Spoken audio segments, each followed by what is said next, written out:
Your dog cannot tell you when something hurts. No whimper, no limp, sometimes not even a change in their tail wag. Dogs are hardwired by instinct to hide pain. It's a survival trait passed down from their wild ancestors, where showing weakness meant becoming a target. Which means the dog lying quietly next to you right now could be dealing with real discomfort, and you would have absolutely no idea. Today, I'm giving you 3 silent signs of pain that vets say almost every owner misses, and sign number 2 is the one that gets mistaken for just getting older more than anything else on this list.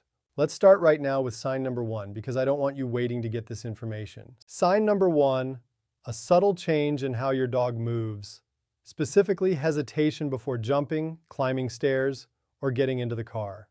This is the earliest, quietest signal, and it's incredibly easy to miss because it doesn't look dramatic at all. Your dog isn't limping, they're not crying out, they're just pausing for a beat longer than usual before hopping onto the couch or taking the stairs a little slower, maybe skipping a step they used to bound up without a second thought. Owners almost always write this off as laziness or just assume their dog is getting older and slowing down naturally. Sometimes that's true, but that hesitation is very often your dog's body quietly telling them a joint or muscle is going to hurt if they move too quickly, and they're adjusting their behavior to avoid it. This is especially worth watching for after periods of rest, first thing in the morning, or after a long nap, since stiffness from inflammation is usually at its worst right after your dog has been still for a while. If you're noticing this kind of hesitation building up over days or weeks, that's genuinely your dog's earliest possible cry for help, and it's worth paying attention to right now, not waiting until it turns into an obvious limp. Before I get into sign number 2, which honestly might be the hardest one to catch on this whole list, let me ask you a quick favor. If this video is already giving you something to actually think about with your own dog, go ahead and hit that like button and subscribe to the channel. It genuinely helps this content reach more dog owners who need to catch these signs early, and it takes about 2 seconds. Okay, let's keep going, because sign number 2 is a big one. Sign number 2, and this is the one that gets brushed off constantly, a change in appetite or interest in food, even a small one. We're not just talking about a dog who suddenly refuses to eat entirely. That one's obvious. Everyone notices that. I'm talking about something much sneakier. A dog who used to inhale their food in under a minute now takes 5 minutes to finish the bowl. A dog who used to beg relentlessly for table scraps, but now just glances at your plate and looks away. A dog who hesitates before chewing a hard treat they used to crunch through instantly. These subtle shifts often point toward pain somewhere in the mouth, jaw, or neck, or sometimes discomfort elsewhere in the body that makes the whole act of eating, bending down, standing in one position, chewing repetitively, simply less appealing than it used to be. Here's the part that really gets me. Most owners genuinely don't notice this one happening in real time. They only realize it in hindsight, looking back weeks later and thinking, wait, when did that actually start? That's exactly why this one flies under the radar more than almost anything else. It happens so gradually that there's no single obvious moment where something suddenly seems wrong.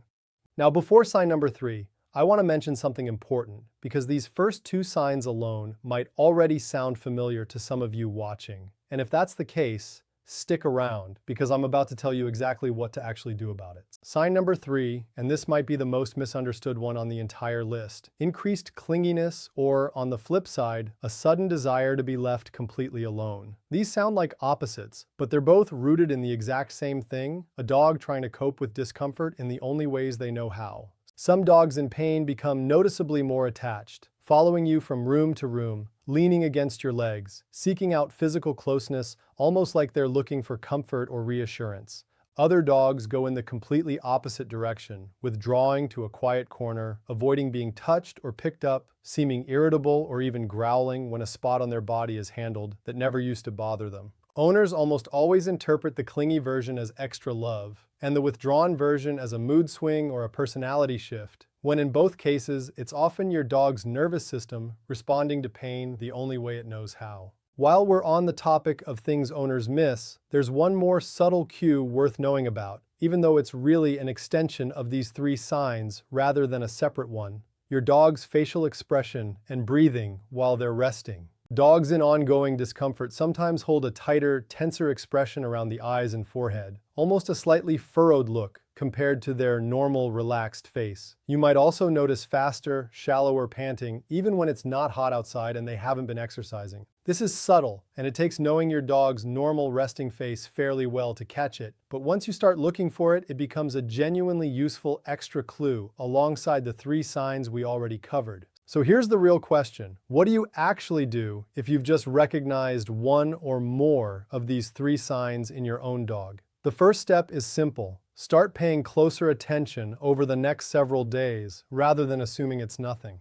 Watch for whether the hesitation before jumping is happening consistently. Notice if the slower eating is a pattern rather than a one-off, and pay attention to whether that clinginess or withdrawal is sticking around rather than being a single off day. A single instance of any of these usually isn't a reason to panic. Dogs have off days just like we do.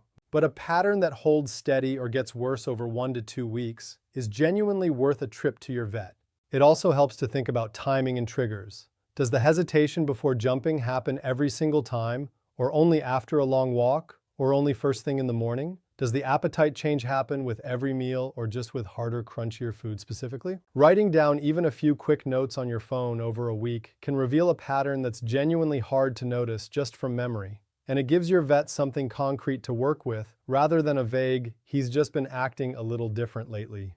Here's something important to understand. Dogs cannot describe where it hurts, how much it hurts, or when it started. A proper vet exam, sometimes combined with blood work or imaging depending on what they find, is really the only reliable way to pinpoint the actual source, whether that's early arthritis, a dental issue, an internal problem, or something else entirely. The earlier that diagnosis happens, the more treatment options are usually available. And often, the less invasive and less expensive those options tend to be compared to waiting until the pain becomes impossible to hide anymore. I also want to leave you with one simple habit that makes catching these signs so much easier going forward. Get familiar with your dog's normal baseline while they're feeling completely fine.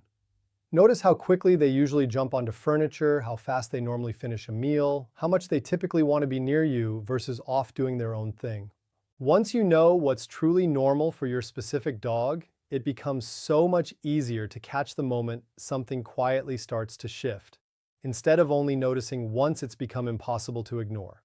It's also worth remembering that pain in dogs isn't always about a single dramatic injury. Very often it's something gradual, early arthritis settling into an aging joint, a slowly worsening dental issue, mild inflammation that builds up over months. These kinds of quiet, gradual sources of discomfort are exactly why the signs we talked about today show up so subtly in the first place. There's no single dramatic moment, just small shifts that add up over time if nobody catches them early. At the end of the day, being able to read these silent signals is one of the most powerful things you can do as a dog owner, because your dog is depending entirely on you to notice what they can't say out loud. If this video helped you recognize something in your own dog, I would genuinely love to hear about it. Drop a comment down below and let me know which one of these 3 signs stood out to you the most. I read every single comment, and these stories genuinely help other owners catch things they might have otherwise missed. And if you know another dog owner who needs to see this, do them a favor and share this video with them. It could genuinely make a difference for their dog. Before you go, make sure you're subscribed so you don't miss more videos like this one. Thanks so much for watching. Go give your dog a gentle check tonight for me, and I'll see you in the next one.